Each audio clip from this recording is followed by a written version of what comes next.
Some of you saw me walk in today with a cane. Did any of you derive pleasure from seeing me walk with a cane? No? So I've got friends here.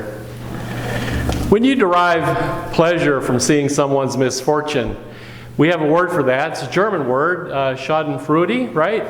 And I guess the reason we have to use that German word is because there's not a good, adequate English word for that phenomenon, which is deriving pleasure from someone else's misfortune. I suspect there will be a great deal of Schadenfreude in the aftermath of the impeachment trial that we've been watching recently, regardless of the outcome, because at the very least, the winning side, if there can be a winning side in this sort of thing, they might gloat for a while because that's what people do. And certainly next week after the Super Bowl, there will be a little bit of gloating, a little bit of Schadenfreude, people deriving pleasure from someone else's misery or misfortune, because that's just the way life goes. Life is a struggle between those who are fortunate and those who are unfortunate or suffer from misfortune.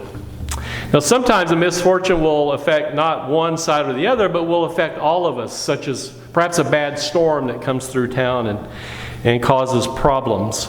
Sometimes, and I would assume all of you could say amen to this, sometimes life feels too much like a series of unfortunate events, like the book and the television series. And so we've all been there. We've all done that. We all got the t-shirt.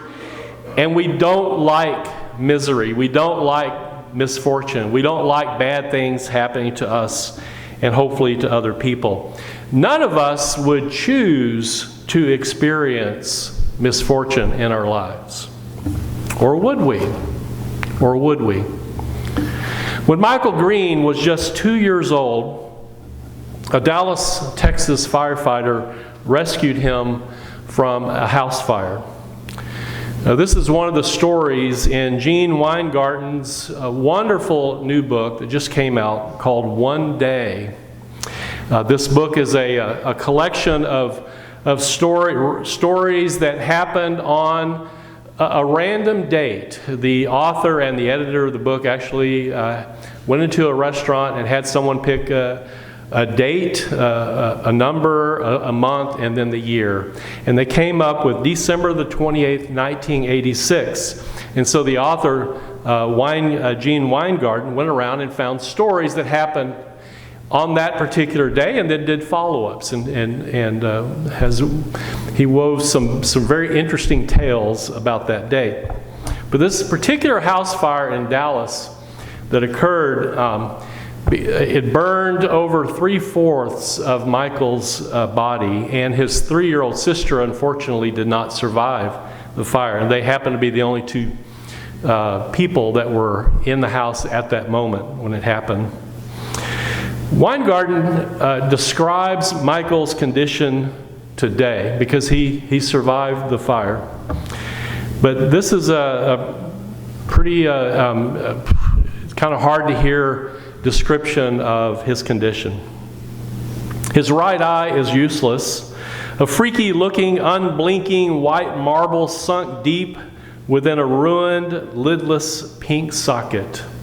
He has no hands and no right ear.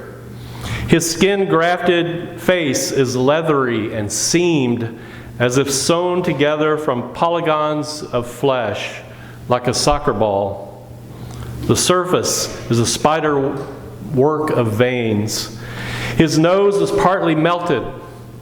His lower lip is pendulous and spatulate, which suggests stupidity, which is the cruelest and most misleading effect of all. Now, before he was 5 years old, Michael had no idea that he was different from anyone else, but as grade school approached, his father knew he needed to prepare him for what was going to happen. It was then that Michael learned about his history, what had happened to him, and that he had become someone whom ignorant people might fear and even demonize. Well, that came to pass with even greater savagery than most of the family could ever imagine, wrote Weingarten. He said it turned out that for little kids facing the anxiety of school, it was irresistible to have a peer whom they could feel better than. Today, Michael describes his childhood as a cauterizing experience. That is, it was painful, but not without value. He says when you can control yourself, when kids are calling you a freak or a monster, you can control yourself anywhere at any time.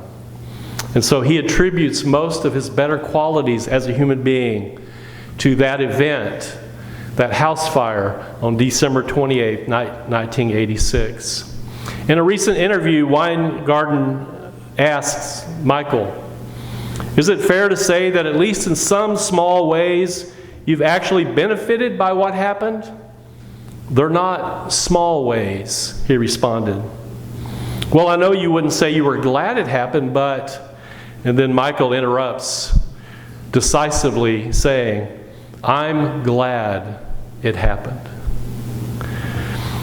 And with that story in mind, I'm going to say something that sounds counterintuitive, doesn't sound like common sense at all. Going through a misfortune might be good for us. Going through a misfortune might be good for us. A misfortune is, dare I say it, not the worst thing that can happen to us in the world. The worst thing in the world that can happen to us is never experiencing any misfortune whatsoever. I spoke a moment ago of the impeachment trial. As you know, the presider is John Roberts, who's the Chief Justice of the Supreme Court of the United States. Well, a few years ago in 2017, he was invited to be the commencement speaker at his son's middle school graduation, which probably prepared him for the task of being the presider over the impeachment trial, because senators are not above acting like middle schoolers, and not to offend middle schoolers. But in this speech to his son's class, he shares a rather unique perspective about the value of misfortunes. He actually wishes for his son's classmates to have the sorts of painful experiences or misfortunes that he rightly says will make them better people and better citizens. I'm going to read you an excerpt from this speech. From time to time in the years to come, I hope you will be treated unfairly so that you will come to know the value of justice. I hope that you will suffer betrayal because that will teach you the importance of loyalty. Sorry to say, but I hope you will be lonely from time to time so that you don't take friends for granted. I wish you bad luck again from time to time so that you will be conscious of the role of chance in life and understand that your success is not completely deserved and that the failure of others is not completely deserved either. And when you lose, as you will from time to time, I hope every now and then your opponent will gloat over your failure. It is a way for you to understand the importance of sportsmanship. I hope you'll be ignored so you know the importance of listening to others. And I hope you will have just enough pain to learn compassion. Whether I wish these things or not, they're going to happen. And whether you benefit from them or not will depend upon your ability to see the message in your misfortunes. Our faith tradition teaches this very same principle, that there can be a message in our misfortunes, that there are lessons that we can learn, there are perspectives we can gain when life throws lemons in your direction. What do we do when life throws lemons at us? What do we do? Or an Arnold Palmer, right? Our faith tradition adds an element to this, of course, an element that we have labeled God. Because for us, life is not just a series of events, whether fortunate or unfortunate, perhaps some that we can learn life's great lessons. We believe as children of God that as we walk through the valley of the shadows of death, that is misfortunes, we shall fear no evil. Why? Because God is with us. When I read the Scriptures, that one point screams at me at every turn of the page. Even Jesus' nickname, the name that we inherited for this congregation, Immanuel, points to this one great, unassailable, uncompromising biblical truth. God is with us. So in addition to the practical lessons we might learn, the maturity we might gain through our misfortunes, this is the great message of our faith. God is with us no matter what. Isaiah the prophet was particularly aware of this great truth. It was his great hope. Isaiah was writing at the time of great political upheaval. Does that sound familiar? Much like our situation today in America, his people were extremely polarized. In fact, they were more polarized than we are because they split up into two separate countries. At least we have avoided that misfortune so far. It's the 8th century BCE. The people of Israel, as I said, are divided into two kingdoms, the northern kingdom of Israel and the southern kingdom of Judah. Israel has a neighbor named Syria, and together they are attempting to depose the reigning king of Judah, whose name is Ahaz. Ahaz didn't have a great reputation, but he's from the line of David, supposedly. Ahab, through all of this, manages to retain his throne. But in order to do so, he buys support from Assyria. I bet you thought I was going to say Ukraine or Russia, right? Assyria. So you got one group of people over here with Syria, and then you got the Assyrians coming in and all havoc. Unfortunately, Assyria is a very powerful and oppressive regime. And aligning yourself with Assyria was not a good move at all, because eventually this leads to the destruction of the northern kingdom of Israel and even puts the nation of Judah at great risk. To say that all of this is a misfortune for Israel and Judah is really an understatement. The prophet Isaiah tries to find some hope and perspective in the midst of all this misfortune that's happening to his people. And he says something that words that we're all familiar with because we actually apply it later on to Jesus. But he says, the people who walked in darkness have seen a great light. You remember those words from around Advent, Christmas time? Those who lived in a land of deep darkness, on them light has shined. Now put it in its historical context, this is a poetic way of saying that Isaiah can see the message from God in their misfortune. Because Isaiah knows that only by walking in darkness can one see or appreciate light. Likewise, only by suffering can we see or appreciate healing. Only by struggling with evil in the world can we see or appreciate what is good in the world. And then Isaiah offers a little more hope and perspective while continuing to reflect on the oppressive power of the Assyrians.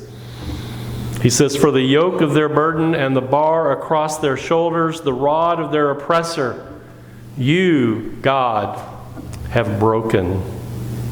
And normally we would conclude that yokes, bars, and rods are terrible things. They remind us of such things as forced labor, slavery, torture, incarceration, all of that. And yet Isaiah, ever the optimist, comes to a more nuanced and hope-filled conclusion about what's happening. He says, metaphorically speaking, we can welcome a burdensome yoke. We can welcome a bar across our shoulders. We can welcome an oppressor's rod so that we can better see and appreciate God's breaking of those things. So this is the message that God provides for us, and whatever our misfortune might be. Now, I'm not saying, and I never would, that God causes misfortune. That's a silly notion. And yet I am saying that God uses that misfortune to teach us greater things, to bring us to greater spiritual heights and depths, and to help us see that we are never alone despite the outward circumstances. Finally, to bounce off of Chief Justice Roberts' commencement speech, God is with us when we are treated unfairly. God is with us when we suffer betrayal. God is with us when we are lonely. God is with us when our luck runs dry. God is with us when we lose. God is with us when the victors gloat over us. God is with us when we are ignored. And God is with us when we are in pain. And that's a message worth seeing. Amen.